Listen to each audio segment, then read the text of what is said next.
তো hello everyone, welcome to যোদ্ধা। আজকের এই ভিডিওটা ইম্পর্টেন্ট হবে WBJEE 2024 অ্যাসপিরেন্টসদের জন্য, যারা যারা এই বছর WBJEE-তে ডিসেন্ট্রালাইজড কাউন্সেলিংয়ে তোমরা পার্টিসিপেট করতে চাইছো।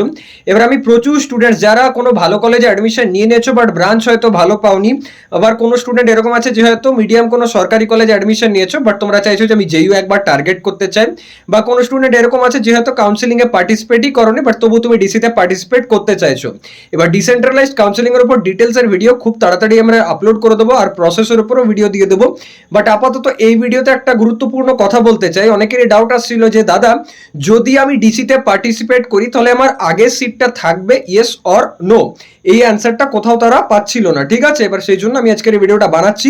তোমরা অবশ্যই ভিডিওটা যদি হেল্পফুল মনে হয় নিজেদের বন্ধুদের সাথে শেয়ার করবে, লাইক করবে, আর চ্যানেলটা সাবস্ক্রাইব করবে।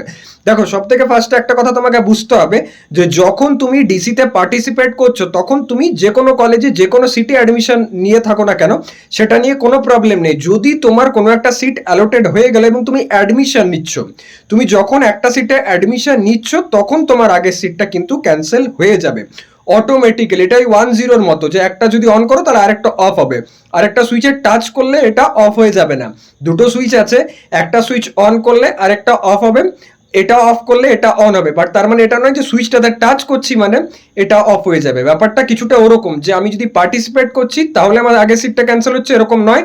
যতক্ষণ ওই সিটটা আমার নামে অ্যালোটেড এবং অ্যাডমিশন হচ্ছে, আসল কথা হচ্ছে যে আমি অ্যাডমিশন নিলে তবেই কিন্তু আগের সিটটা আমার ক্যান্সেল হবে বা ওমিট হয়ে যাবে। আই হোপ ভিডিওটা তোমাদের হেল্পফুল মনে হয়েছে। নিশ্চয়ই লাইক করবে আর শেয়ার করে দেবে নিজেদের বন্ধুদের সাথে যারা যারা ডিসিতে পার্টিসিপেট করছে আর তাদের এই ডাউটটা আসছিল। Thank you.